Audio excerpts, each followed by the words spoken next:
I want to start again, as I think every moderator has, and with really good reason, with thanking Archer and Rutgers and this great group for this really remarkable conference.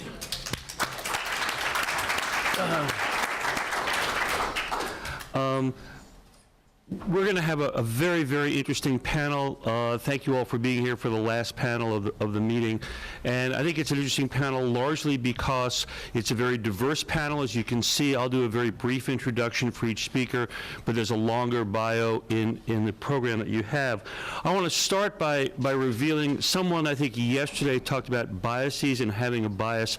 And I want to be very upfront with you that my bias is that climate change is the biggest single threat there is to cultural landscapes globally. And unless we get our heads, if you pardon me, out of the sand, we are going to be in serious trouble if we're not there already. On the other hand, I really don't believe in saying the sky is falling, and I think there's a lot of hysteria on both sides of the issue. And I think today you'll see some very interesting discussion of that. We've heard a lot about the dynamic nature of landscapes, of cultural landscapes, as well as natural and cultural systems together, and I think climate change represents that. But we need to direct our attention to the dynamic nature of those landscapes and the need for resilience and the need to really respond as much as we can to those circumstances that are ongoing. I'm going to move, given the time, I'm just going to move right ahead into the speakers. We will have time after, as we have with the entire panel getting up. I will try and keep everyone's questions to about 2 minutes so we can have as much discussion as possible. The first speaker this morning is Fausto Sarmiento. Fausto is Deputy Vice Chair for Mountains Capacity Building of the World Commission on Protected Areas of the IUCN, where he is also a member of the Task Force on Protected Landscapes. He is a professor of geography at the University of Georgia. Fausto. Thank you very much. I don't know if the mics will help me or not. Should I use my abilities here? Okay. Before anything, let me thank Archer Sinclair, because it will remiss actually if I don't mention the importance of moving forward this idea of landscape. Although I missed her in my conference when I organized it back in April at Georgia, it's for me a pleasure to share with you here today. And also thank you to Jessica Brand, who has pushed the idea of protected landscape approaches ever since we first met back in the day. It is an interesting perspective that I am trying to come to, and bring it to you, because as you well know, these are two very important concepts that we have to really concretely define. We are confronted to a binary between culture and nature. We don't know if this is some intrinsic relationship between the two, or if they are being treated separately. Culture only or nature only, we don't know. But also in relation to landscape, it is still unsure whether we are talking about ecosystems or we talk about socio-ecological systems, whether they are landscapes or seascapes, or they are farmscapes and cityscapes. In reality, we are confronting here a binary between biome and anthrop. Regardless where is your stand on this particular point, I would say that preservation, conservation, and utilization and exploitation is part of what we are envisioning here when we mention preservation. Also, if you will see here when the award of this meeting challenged these ideas, we are actually here to contest, to debunk, to match, actually to raise or to fight about what is the current status quo. And finally, I will say that the land use planning, sustainability, climate change, food security, and poverty alleviation have become really the topics for the 21st century. Many of us agree, as well as our moderator here, that there will be some type of hierarchy in these problems. Whether global climate change is the one, well, many people will argue that food insecurity is the culprit, or maybe poverty alleviation is what needs to be happening in order to solve the other problems. So Modestly, from a perspective of the Andes, I will present to you what is the notion of landscape dynamics down there. With the picture here of the paramo of northern Ecuador and the process of paramization that has been already transformed in the Tropandian landscapes for many years, centuries, and even millennia, we are confronted with defining Andean heritage, the Andean heritage that we are going to preserve. Whether in culture or in nature, it is already transformed, it is already changed, and will be changing as well. So whether climate change, whether environmental change, or whether sustainability, we are facing an imperative in trying to utilize alternative angles. We need to change our lenses in order to observe closely these neotropical farmscapes that are being transformed in search of sustainability. So quickly, the presentation will cover on the problematic, the Tropandian landscape transformation, the changing neotropical farms that we observe, the global change and sustainability paradigms, and the conservation of cultural landscapes in the Andes. Finally, I will actually put you not a conclusion, but I will punch you in the face. I will give you a coda. Also, I am going to give you some type of course, kind of a no-brainer concluding remarks with a platitude, but most of all, I will actually end my presentation quickly with a thought-terminating cliche. The problematic is actually something that we already know. For sure, we know that cultural landscapes are becoming important tools for land use planning. Whether you are in the global north or in the global south, we have to integrate landscape approaches in our planning for the future. As a mixed approach, material productions and immaterial intangibles are valued as well as tangible at the time of resource allocation, meaning underlying all of this is politics. Intangibles are valued as well as tangibles at the time to resolve resource allocation and management.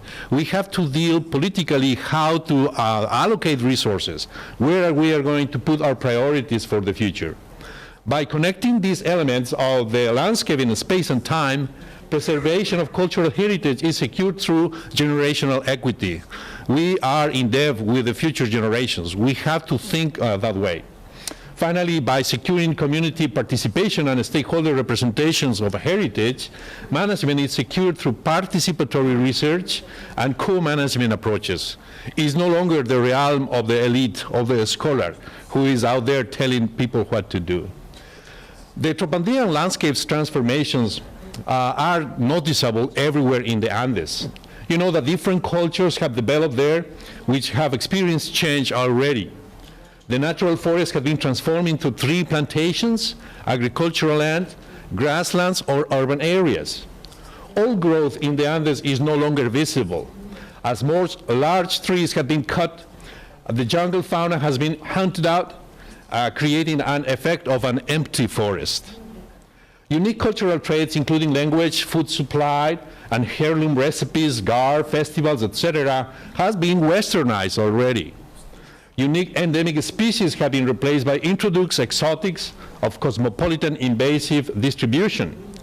Practices that favor traditions have been switched for reflect market trends. So we have neotropical landscapes that have been already changed. And how these changing landscapes are actually observed is precisely because the action of people have been there for centuries, if not millennia. They have created what I call the Andean balls. Abrupt destructions resulting in catastrophic collapses in pre-Columbian times. Recalcitrant disturbances resulted in transitions, or ephemeral or episodic transformation during colonial times. Andean communities have subsisted in rural landscapes during Republican and modern times. Mountains and piedmonts in the tropical Americas have harbored human populations since antiquity, but we are now in the modern times, although we have agreed the fact that we are suffering postmodernity already. Commoditization of agriculture and globalizations threaten long-term sustainability at present. So what we are actually facing? The fact that we could hardly define what is heritage in the Andean tradition. As you can see here, we have two different options. Most of the countries in the Andes will define heritage as patrimony. So the idea is that patrimony is something that it really measures your wealth. It's something that monetary value can be assigned, such as, for instance, the price you put to a painting or how much money you are spending in building that cathedral. However, in the Andes, there is more of a local perspective and defining heritage as inheritance. And so the idea is that what for the Andean people, the notion of heirloom is very important. So they don't identify that being natural sites. They are what they really love, and they love the place to death. That is the meaning of the term environment in Quechua, which is the Andean language. They don't have land, they don't have soil, they call it llacta and alpa. Whether you find one translation or the other is really an association of your mental frame. Urkukunaka Hatunishima is basically the idea how they describe that they are so connected to the mountains that there is no distinction whether you are living in or within or without. It is actually a matter of time. And time-tested practices have developed what they are calling now the sumac causai. It is translated into Spanish as el buen vivir, which is basically the idea that moves politicians of today, countries like Bolivia or Ecuador, in defining a new socialism for the 21st century. The sumac causai then will define the identities of the Andean people based on these traditions. Talking about defining what identity is, let me present you what I've been calling lately as the Sarmiento's trilemma. Using the famous triad between body, mind, and spirit to identify what we are as individuals, I have transposed this notion to the entire Andean landscape, in which I am defining this Andeanity as being the physiological, morphological elements that are there. I actually defining Andeanness as the way how we have constructed our idea of Andean people. And I am including now the concept of Andeanitude to incorporate these immaterial, intangible qualities that had to be there. So the image of a beautiful Andean lapwing there is telling you that it is time for us to shift or break down the paradigms that we have. And in Quechua there, the message is actually it is about time for us to do it. The global climate change, it is actually facing the reality of the disappearing glaciers, the diminishing water supplies, the fact that the tree line is eventually pushing elements upwards. The cloud base is going to rise just as the sea level rises elsewhere. In the mountains, this is actually very important. However, elements associated with crop production in these landscapes are also changing. So food security is definitely a consequence of global climate change. But hence in the Andes, we are not only worried about environmental change, climate change, but overall environmental change. Because marginalization of the rural poor in favor of the growing number of urbanites is happening. Acculturation of local ethnic groups in favor of homogenic Western practices and lemmas. Commoditization of nature to use it in the marketplace at global scales. Sectorization of fundamentalist religious leaders towards theological primacy and soul-seeking conversions, and also criminalization of masses moved by increased drug production with violent migratory outcomes. So, as you can see, sustainability, the way we envision, particularly from a heritage standpoint, is really a very complicated topic. Are we going to meet in the intergenerational equity or maintaining the rates of resource use? Whether we are going to restore or to improve or to sustain the environment for the future depends on your idea of climate. In this very quick presentation, I am presenting you the notion that it is not just the meteorological climate that has been changing in the region, but also the political, the social, the economic, the religious, and even the investment climate that has affected the Andes so badly. So the conservation of cultural landscapes in the Andes is linked particularly on the scale at which you are analyzing the phenomenon. Scalar consideration should be an important guiding principle in cultural landscape conservation. And how this is actually located here, that I argued that scalar politics of translation should be also applied in heritage conservation and sustainable development for Andean landscapes. Hence, environmental change should be re-evaluated in light of a new paradigm favoring the notion of cultural landscapes to sustain cultural identities in the Andes. Just a quick coda here with work that I did over the summer, helping Ecuadorians decide a new idea for heritage cultural landscape conservation. And so the notion of Andeanity will bring el Ecuador fundamental. The notion of Andeanes brings el Ecuador construido. And the notion of Andeanitude will bring el Ecuador profundo. Based on these three new concepts of identity for Ecuador, the suggestions for the subcategories of cultural landscapes are very clearly stated, incorporated particularly a brand new wave of intangible or immaterial approaches. Of course, Ecuador has a plethora of choices. We can even consider the Galapagos Islands, the archetypical natural heritage of the world, to really be a cultural landscape. And that is my next fight with my biologist friends. Because we have not debunked the conservation paradigm, a long shadow remains cast on Tropandean ontology. Landscape transformation is being driven by climate and global change, making heritage preservation an imperative of cultural landscape management in the face of Andean identity trilemma. Most people will think, okay, it is what it is. So it is time for us to change it into what it would, it should, and it could be. The long terminating cliche is here that we need more research on the geographies, and please note the plural, on the Andes, and to define mountain landscapes ethno-ecologically, to maintain heritage, sustain it to the foreseeable future. Thank you very much.